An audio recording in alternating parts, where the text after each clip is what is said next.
दोस्तों, संसार की रचना ही यही है कि सब सुखी होना चाहते हैं और कोई दुखी रहना नहीं चाहता।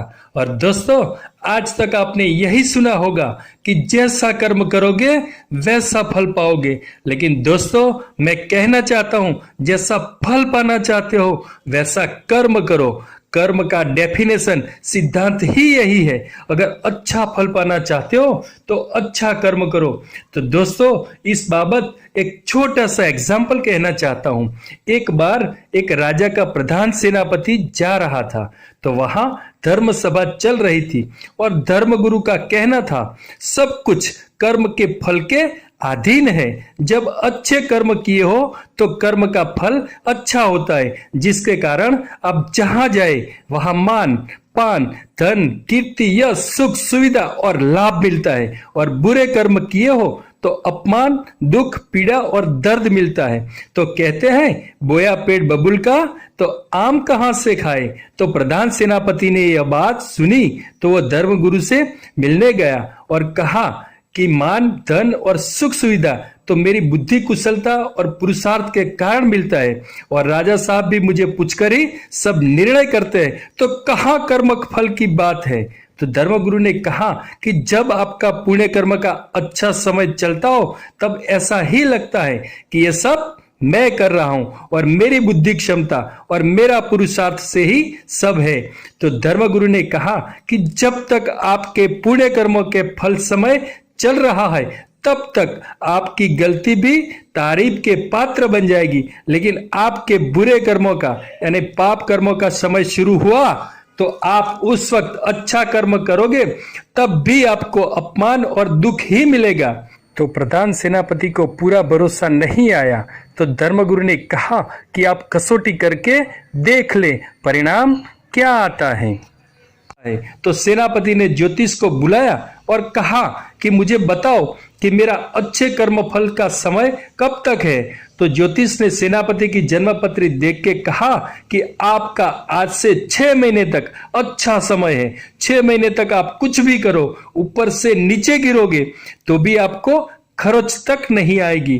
तो सेनापति ने सोचा कि मैं बड़ी कसौटी करके तो देखूं परिणाम क्या होता है। तो सेनापति का स्थान राजा साहब के पास की प्रथम कुर्सी पर था। दूसरे दिन राजा साहब किसी का न्याय करने राजगद्दी पर बैठे थे और प्रधान सेनापति राजा साहब के पास ही बैठा था। और जैसे न्याय सभा बर्खास्त हुई तो सब राजा साहब को नमस्कार करके जाने लगे और राजा साहब खड़े हुए तो सेनापति ने पास जाकर राजा साहब के सर पे एक धबाट लगा दी। तो राजा साहब का मुकुट नीचे गिर गया। राजा क्रोधित होके म्यान में से तलवार खींची और सारे सैनिक राजा के पास आ गए और सेनापति को पकड़ लिया। लेकिन ये क्या हुआ, राजा साहब के मुकुट से सांप सरकने लगा और सेनापति ने कहा कि मेरी गुस्ताखी माफ करना महाराज, आपको बताने का वक्त नहीं था। तो राजा साहब ने सोचा सेनापति ने मेरी जान बचाई है और सेनापति को मुक्त किया और इनाम देने का आदेश दिया।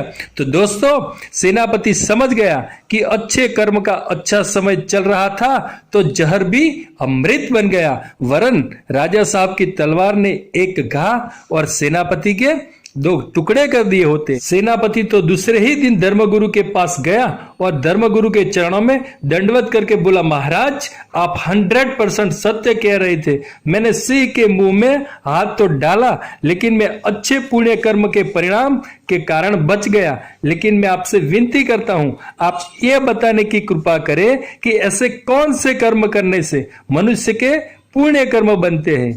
तो धर्मगुरु ने बताया कि सुपात्र को अन्न और वस्त्र का दान, किसी बीमार को औषधि का दान, सच्चे साधु संत की सेवा, प्रीतिकर और दूसरों को सुख हो ऐसी वाणी और अपने मन को शुभ सोचने वाली पॉजिटिव सोच, बड़ों को मान सम्मान देने से, और शॉर्ट में कहा जाए तो अपना धन मन और शरीर का सत्कर्म में उपयोग करने से पुण्य कर्म बनते हैं।